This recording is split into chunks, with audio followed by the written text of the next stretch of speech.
Yes, I think, the correlation between minimum parking requirements and housing can be a little bit overstated in my own standpoint. But I think also we should not consider the downtown of Burlington as any other neighborhood in the city. The downtown of Burlington should be vibrant, and we should make sure that cars can park, as well as making sure that the roads are being shared by many ways of transportation, such as walking, biking, and all of that. But in terms of housing and parking, I do not really exactly see the correlation in there. But if there is opportunities to learn more about it and try to eradicate it, we will be welcome to do so. Thank you. And Sarah? The cost of development of new the cost of adding housing and new development is very constraining, and one of the costs is structured parking. You can spend up to $25,000 a unit for a parking space.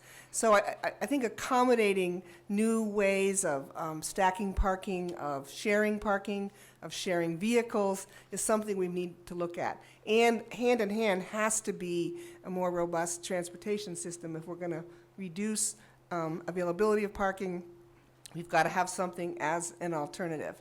But it really is a function of cost of new structures and space. And we can learn from some of our neighbors and some of the other countries who accommodate it probably better than we do.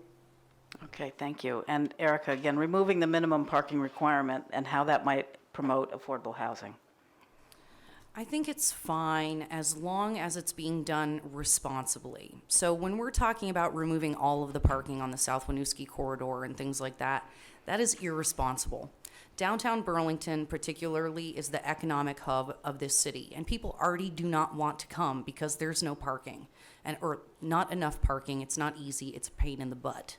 So I will say removing some restrictions to allow for ADUs and other things like that, I'm absolutely for.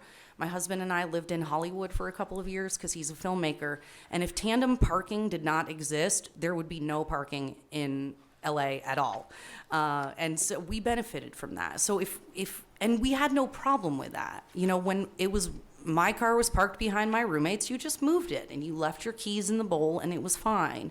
So as long as the parking restrictions are being removed responsibly, I'm for it. If it's to make way for bike lanes, I am not for it.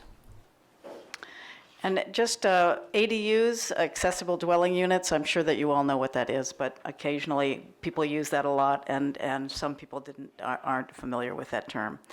We're going to follow up that question, especially for folks out here in the New North End.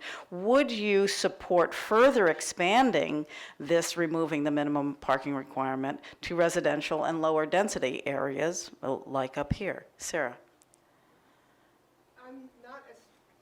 I'm not as familiar with the proposed ordinance, but I think you need to look at what can fit on a particular space, and we really need to look at it almost parcel by parcel. I think tandem parking or stacked parking can work. I grew up in a home with three brothers, and when we all had cars, there were 6 cars in the house.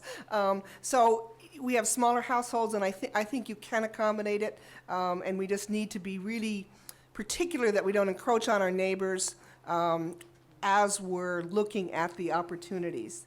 And we also need to look at particular streets. Some streets have parking opportunities, some don't. So it's really important to look at it not with a whole zone, but parcel by parcel.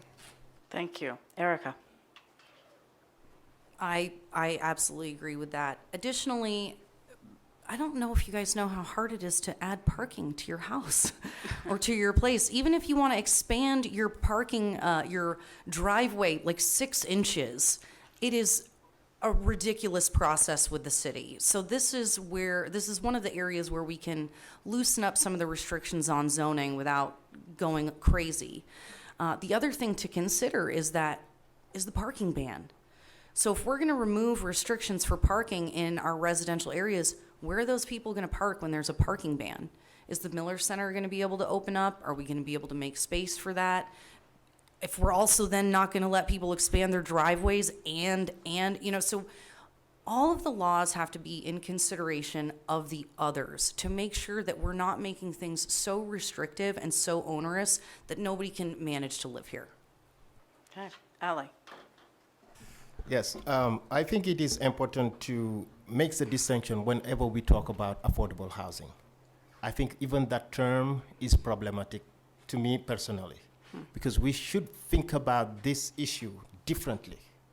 All we've been talking about affordable housing, but we need to make sure we're talking about everyone living in Burlington should have access to be in an affordable, under a roof, whatever it takes. Because when we talk about affordable housing, we're not talking about people who don't have homes.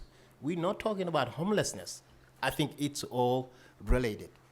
In terms of minimum parking requirements, we did make some great steps, and I think the city is on the right path to get there.